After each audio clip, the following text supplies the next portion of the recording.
Hey Forum, my name is Manny, aka Cascade Scents. Welcome to another video. As you see by the title, this one is on my September fragrance Q&A. I polled you guys a few weeks ago about fragrance questions that I could use in a potential Q&A. Not just fragrance questions, but questions about me in general. I know it sounds pretty narcissistic, but if there's anything that you want to know about me in the near future, please submit me some questions in the comment section below, and hopefully I'll get to them in next month's Q&A. I'm only going to request that you restrict your comments to just one question a person, just because I'm trying to get as many questions as I can in. Also, if you want to furthermore continue the discussion, you can do this in my Facebook group, the Cascade Scents Fragrance Forum. I'll leave a link to that in the description below as well, where you can also ask me questions there too. Anyway, I'm going to go in alphabetical order of people who asked me these questions. We're going to start with Adam Brown here. Why no Tiziana Terenzi in your collection? Thanks for the question, Adam. That's a good question. Good question for good reason, because Tiziana Terenzi, amongst niche fragrance lovers in the fragrance community, is kind of well known. That being said, whether it's La Donna Nero or Chimera or any of their other great offerings, Orion among other ones, I've just yet to find one that I truly emotionally connect with, so I haven't bothered trying to pursue any of them that hard. I think also because the brand is so closely associated with being one of those clone niche brands, I've also kind of just stayed away. That being said, I do think that they're really cool for the people who love them, and I'll say that they definitely know how to throw a party, so shout outs to the Terenzis. I think they're equally awesome people. Next up is from my good friend Alexander True. I jokingly call this guy the general of the Jeremy Fragrance army, so of course this question is rather appropriate. Is Jeremy Fragrance the fragrance YouTube GOAT? Thanks for the question, bro. So I'll be very frank upon answering this question. If the goal is to ingratiate as many people into being enthused for fragrances on any level whatsoever, then the numbers don't lie. He is definitely the GOAT at that. However, if you're a YouTube watcher and or a creator like myself who's already into fragrances at a more grassroots level, you're probably going to disagree with that assessment for your personal tastes. So if you're going to give some other answer for any X, Y, and Z reason, then I can't fault you at that either. Moving on to the next question. This is from my friend Victor. Victor, if you don't already know who he is your average fraghead. He makes really cool videos out of the Philippines. I'll leave a link to his channel in the description below too, so definitely go show him some love. Please subscribe to him. He does a great job. Which fragrance you used to like but you don't like it anymore? Your average fraghead. Thanks for the question, bro. Off the top of my head, I'll name one, and that is Noir by Tom Ford. It's more like I still really love the scent, or what's left of it rather. It's just I really hate how reformulated it is. It just feels like it's so neutered off my skin, and usually my skin chemistry is known to overproject. Like usually I don't have any issues with longevity or projection in general, but I do with this stuff sadly now in the last 4 or 5 years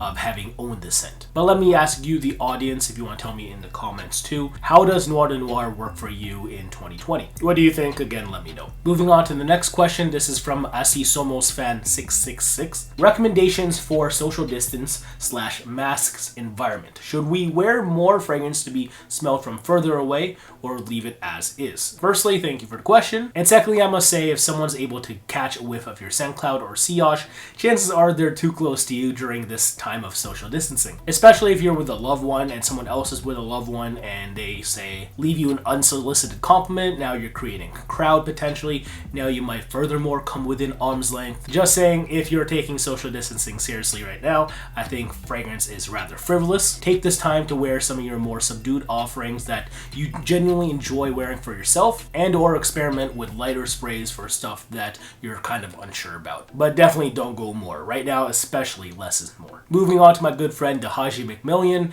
and he asks, what is your favorite floral note? Thank you for the question, fam. And lately, and I'd say lately as far as maybe the last 4 years, it's iris. Iris for me, you can't go wrong with. Clearly, I have way too many of these. Like, I really do feel like it's a note that you can dress up and or down, and I feel like there's an iris out there for everyone as long as you can somewhat tolerate powdery scents. Not saying that all irises are hella powdery, but there's going to be some of that touch to a certain extent. A slight stuffiness, but one that I think smells hella sophisticated and always makes me feel good. Next up, we have a question from Enrique Vasquez, and he asks, what are your favorite perfumes from Hermès and Tom Ford? Firstly, thank you for asking. And honestly, this answer is going to change on a whim depending on how I feel mood-wise and or the conditions outside, or perhaps the occasion or majority of occasions I'm finna confront in a time period. But per brand respectively, I would have to say Terre d'Hermès Eau Très Fraîche by Hermès, and for Tom Ford, we have Eau de Jour. I know it's almost officially autumn where I live. That being said,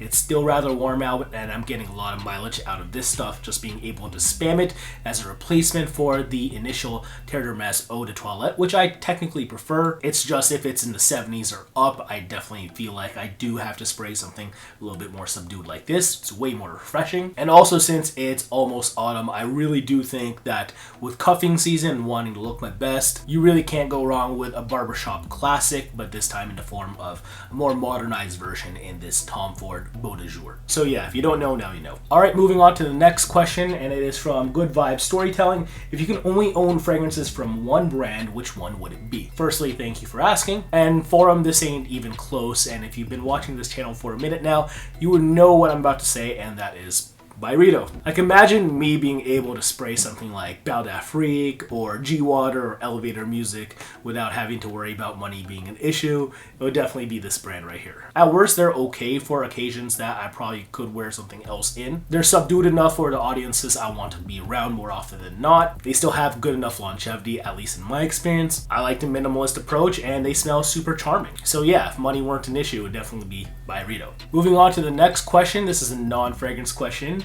from Harry Fernandez. Let's talk about basketball.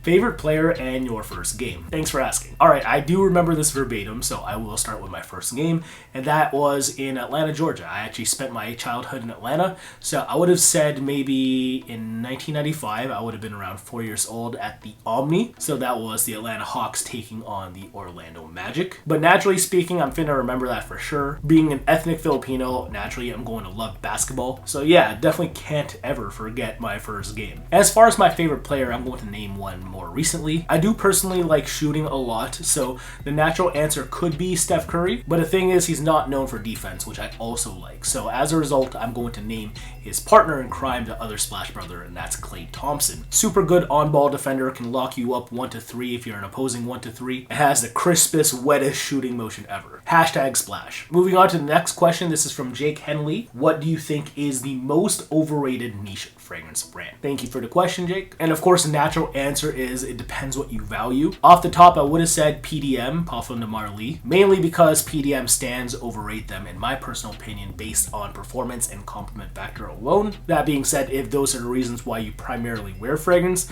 I think that's okay. Right away, and I'm just more honestly happy that you're into fragrance in general rather than not being into it at all. But for me, when it comes to spending a few $100, I would appreciate a little bit more originality as far as the blend, and perhaps a better quality blend, one that I can furthermore appreciate for myself at that price point, because otherwise, if I'm just looking to smell like a certain way for other people, there's a bunch of designer fragrances I could have spent for maybe a third of the price of PDM. So yeah, I will say PDM. That's no disrespect to PDM though, they're crushing it at whatever they're doing. Moving on to a question from Carl Latham now. What's a good artistic fragrance with versatility? Firstly, Carl, thanks for asking. And honestly, this might not strike you as an artistic fragrance, but for me, it definitely is. And that is this. It's Terre d'Hermès Eau de Toilette by Hermès. Like, how did Jean-Claude Elena come up with this shit again? Like, dude was out picking oranges one day, got tired, so he started just to lie down and look up at the sun. So as far as representing the sun that's shining down on you, you have that bright aldehydic vibe with the orange. You know where the orange comes from because he was just picking them. And then you have a slightly dirty mineral quality to mimic the soil around you too. So you're getting a slightly fruity yet peppery / clean scent cloud for the most part with a little bit of a rugged edge. And I think it smells just wonderfully off of my skin and anyone else's skin who also wears this scent. That being said, I feel like it might be a little too challenging for some casuals out there, say if they're just huffing it directly off of their skin and or if they're just smelling it on paper. But it's definitely one that I would definitely test out if you're looking for a daily driver of a scent in a way that isn't you just doing this. Actually wear that, get some wafts, and then just rake in the compliments, fam. And definitely another reason why I take so much pride in wearing, in my opinion, an artsy scent like this is that it is clean enough for your most white collar of workers out there, but it's also a little rugged enough for any blue collar workers out there too. So I think it's really versatile amongst many men, and one that I think should definitely get a little bit more love outside of the grassroots fragrance community. And I know it does, but I really do believe that it could be a bestseller at a multi-brand boutique. If not, depending on where it is, it might already be. But yeah, Terre d'Hermès Eau de Toilette, no doubt. Alright, moving on to a question from Osvaldo Morales.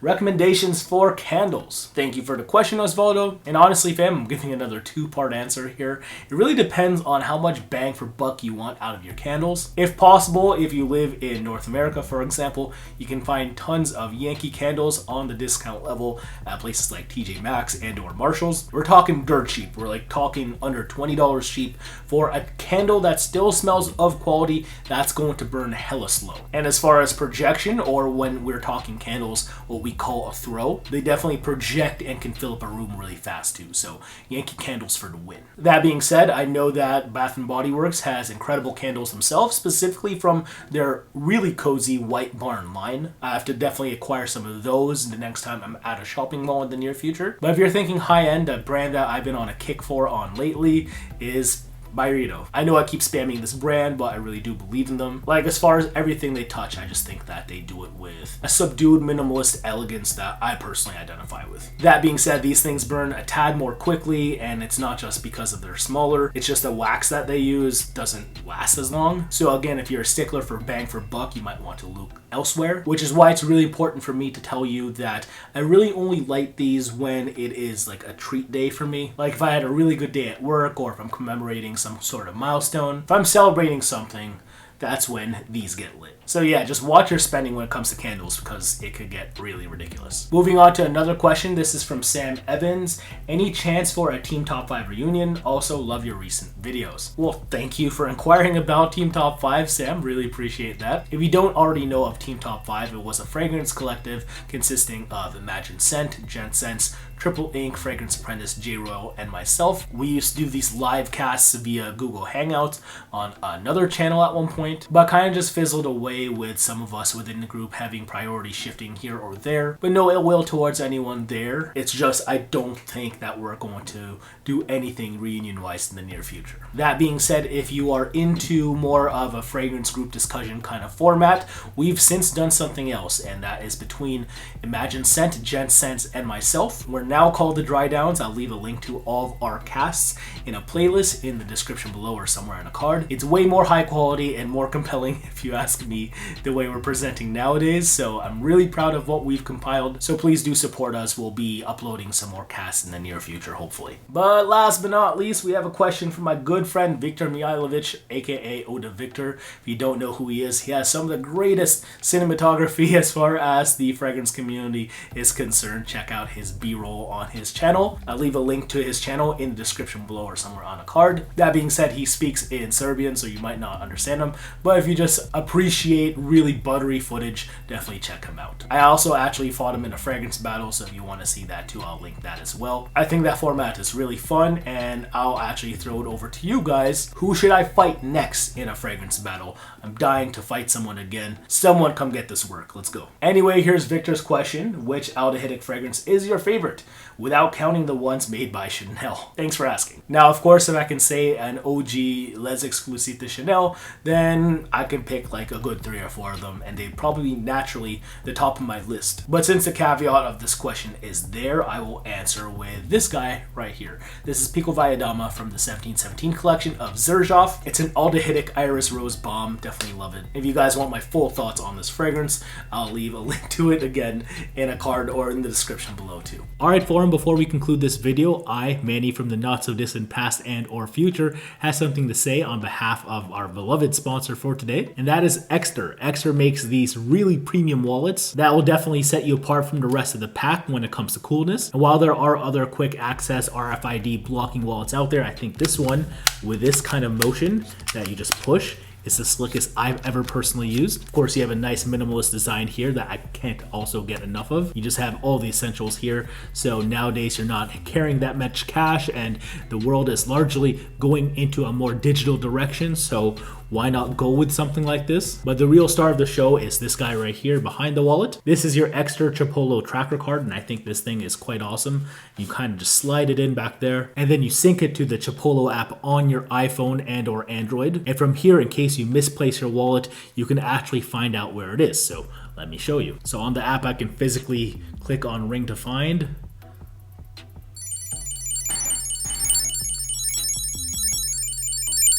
And there you go. So wherever this is at, wherever you might have left it locally and or wherever, you'll always have access to it via the app, ensuring that you'll never lose the location of this wallet unless someone actually takes the tracker card out. But this thing works both ways too, because I don't know about you guys, but whenever I'm working at home, I always seem to misplace my actual phone. And now I can use this right here in the tracker card's buzzer to actually find my phone locally if it's just nearby. So also check this out now. I'm going to double click the tracker card.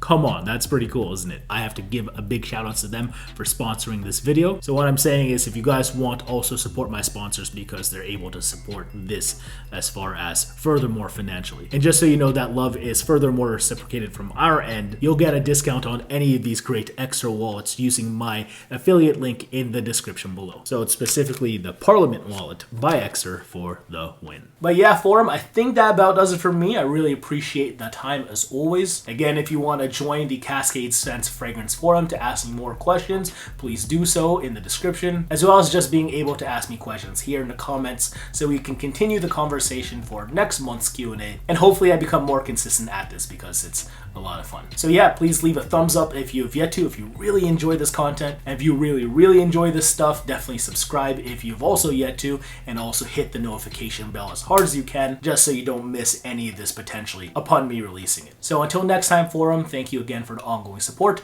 Take care for now. Peace out. Bye. Wear your fragrances.